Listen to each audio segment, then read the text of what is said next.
बिस्मिल्लाहिर्रहमानिर्रहीम। अस्सलाम वालेकुम व्यूअर्स। आज की जो वीडियो है ये जो हमारे स्टूडेंट्स हैं, जो कैंडिडेट्स हैं जो फेडरल पब्लिक कमीशन के या पंजाब पब्लिक कमीशन के इम्तहानात देते हैं उनके हवाले से है। अक्सर मैंने देखा है कि ये नौजवान जो है ये कामयाब नहीं हो पाते और उसकी जो मेन वजह है वो एक्चुअली गाइडेंस नहीं होती है उनको सही। बल्कि कुछ बच्चों को तो ये भी नहीं पता होता कि पेपर सब्जेक्टिव आएगा या ऑब्जेक्टिव आएगा। तो इस वीडियो में मैं स्पेशल आपको बताऊंगा।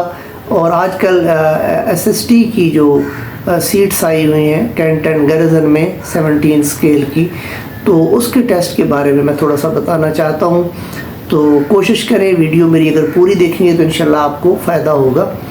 चैनल मेरे को सब्सक्राइब कर लें और वीडियो को लाइक भी प्लीज़ करें। एक्चुअली ये जो टेस्ट है इसके दो हिस्से होते हैं। 20 नंबर की इसमें इंग्लिश आती है और 80 नंबर जो है वो पेडागोजी है, एजुकेशन के हवाले से जो हम बीएड एमएड में चीज़ें पढ़ते हैं उस हवाले से।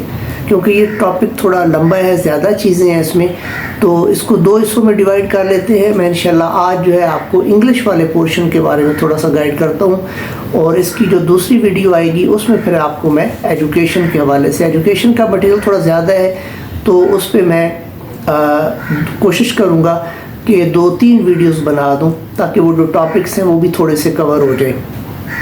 इंग्लिश का जो 20 नंबर है ये फ़र्क डालते हैं। मैं आपको बड़ी वाज़ेह अंदाज में ये बता देता हूँ कि असल इंग्लिश के ही नंबर आपको मेरिट पे लाते हैं। क्योंकि जो एजुकेशन का है वो लोगों ने थोड़ा बहुत पढ़ा भी होता है, थोड़ा कंपैरेटिवली आसान भी होता है, जबकि जो इंग्लिश है ये काफ़ी हाई किस्म की और बड़ी डेप्थ में इंग्लिश आती है। तो आम स्टूडेंट्स की तैयारी इंग्लिश के हवाले से नहीं होती है और किसी के 20 में से 7 नंबर, किसी के 6 नंबर, किसी के 5 नंबर, तो आप देखें आपके 12, 14, 15 नंबर का फ़र्क यहीं पे पड़ जाता है। और फिर ये भी है कि जिस बच्चे के, जिस स्टूडेंट के रिटर्न में नंबर ज़्यादा है वही सिलेक्ट होता है। आप जब भी टारगेट, अगर आप सेलेक्ट होना चाहते हैं तो आपका टारगेट जो है वो 90 प्लस होना चाहिए। ये बड़ी साफ सी बात है। अगर 90 प्लस नहीं तो कम से कम फिर जो सीट्स आई हुई हैं, फ़र्ज़ करें 50 सीटें हैं, तो आपका रिटन टेस्ट में 50 नंबर तक आना ज़रूरी है। क्योंकि अगर 50 सीट्स है तो उसके अगेंस्ट 200 प्लस लोगों के इंटरव्यूज़ होंगे। तो ज़ाहिर है होने तो टॉप वाले 50 हैं और ऐसा नहीं होता कि जी इंटरव्यू में बहुत ज़्यादा फ़र्क पड़ जाए। एक आधे नंबर का कहीं थोड़ा सा मार्जिन पड़ सकता है तो आपकी पोजीशन ज़्यादा डिस्टर्ब नहीं होती। तो ये बात ज़हन में रखें कि जिस स्टूडेंट ने रिटर्न में नंबर ज़्यादा ले जाने हैं और वो 90 प्लस ही होते हैं, जो जितनी सीट्स होती हैं वही तकरीबन उसमें कवर हो जाती है। तो अब आते हैं जी अपने इंग्लिश के हवाले से।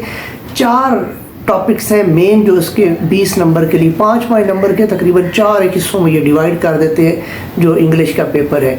तो जो इसमें पहला हिस्सा है वो है वोकैबुलरी का। वोकैबुलरी ऐसा नहीं है कि एक वर्ड देंगे उसका मीनिंग लिख देना है। वोकैबुलरी में सिनोनिम और एंटोनिम पूछते हैं। सिनोनिम एंटोनिम जो है जब तक आप प्रैक्टिस नहीं करेंगे, और एक बात और भी इसी के साथ साथ कि इसमें थोड़ी सी कंसिस्टेंसी रिक्वायर्ड है। हमारे जो स्टूडेंट्स हैं, जो ये कैंडिडेट्स हैं हमारे, ये जब रोल नंबर स्लिप आ जाती है उस वक्त किताब लेते हैं या किसी से किताब ले के उसी रात जब अगले दिन टेस्ट हो तो गुजारा कर लिया, तो इस तरह ये कभी भी सिलेक्शन नहीं होती। ये मुसलसल आपको काम करना पड़ता है, आपको वोकैबुलरी अपनी बिल्ड करनी पड़ती है। डॉन अखबार आप पढ़ सकते हैं, एक किताब ब्रश अप योर इंग्लिश एक बुक है, बहुत अच्छी बुक है इस हवाले से। उसमें बहुत सारे ऐसे वर्ड्स दिए हुए हैं जो कॉमनली आते रहते हैं। और फिर ये लैटिन और ग्रीक जो वर्ड्स हैं वो भी आते हैं। अगर आप इंग्लिश अखबार डेली पढ़ते हैं उससे आपको बहुत फ़ायदा होगा। नहीं तो फिर जैसे आप कार्डिसैक एक वर्ड है, डिजोरे एक वर्ड है, तो इस तरह के वर्ड्स हैं जिनके सिनोनिम और एंटोनिम आएंगे। 5 नंबर के ये सिनोनिम एंटोनिम का सवाल है, तो आपको थोड़ा सा इस पर काम करना होगा। एक और बात फिर रह ना जाए कि अक्सर स्टूडेंट्स क्या करते हैं कि ये MCQs का 100 नंबर का पेपर है, 20 नंबर इंग्लिश के और 80 नंबर जो है वो एजुकेशन के, तो वो कहते हैं कि MCQs पेपर आना है तो वो MCQs वाली मरूज़ी वाली किताबें ले लेते हैं, तो वही करते रहते हैं। ऐसा नहीं होता। हमेशा MCQs पेपर अटैम्प्ट करने के लिए आपको सब्जेक्टिव पढ़ना पड़ता है। जब तक आप थारो नहीं पढ़ेंगे आप पेपर ये वाला अटैम्प्ट नहीं कर सकते। आपको चारों जो जवाबात हैं वो चारों या तो सही लगते हैं या चारों ही गलत लगते हैं। तो वोकैबुलरी में जो मेन टॉपिक है वो सिनोनिम और एंटोनिम आएगा। दूसरा इसके बाद जो है वो सेंटेंस स्ट्रक्चरिंग है। सेंटेंस स्ट्रक्चर में फ्रेज आ जाएगा, क्लास आ जाएगा, सेंटेंस की टाइप्स आ जाएगी, सिंपल सेंटेंसेस है, कम्प्लेक्स हैं, कंपाउंड सेंटेंसेस हैं।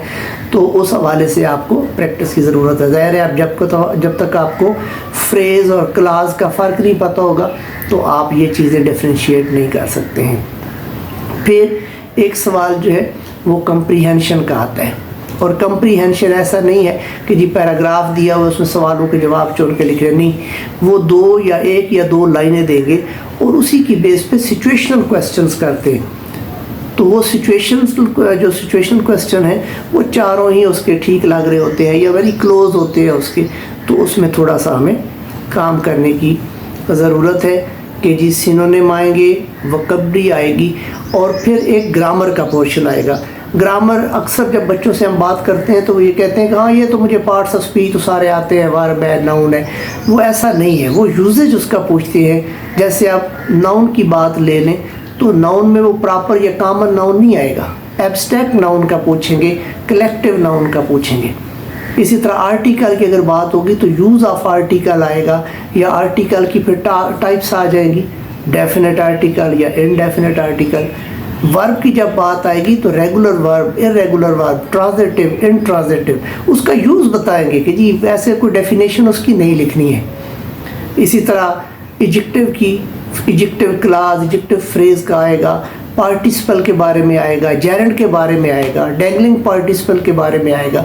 तो इस तरह की चीज़ें आएंगी। पार्ट्स ऑफ स्पीच के साथ साथ फिगर ऑफ स्पीच का भी कोई सवाल उसमें आ सकता है, जैसे सिमिली है, मेटाफर है, पर्सोनिफिकेशन है, इमेजरी है। तो आपको बताने का मकसद ये है कि आप इस लेवल पे, इस डेप्थ पे जाके तैयारी करेंगे तो फिर इंशाल्लाह आपके नंबर जो है वो 20 आएंगे। आपके नंबर 20 के 20 आए, 20 में से 18-19 नंबर आए तो फिर आप समझें कि आपका पेपर बहुत अच्छा हुआ है।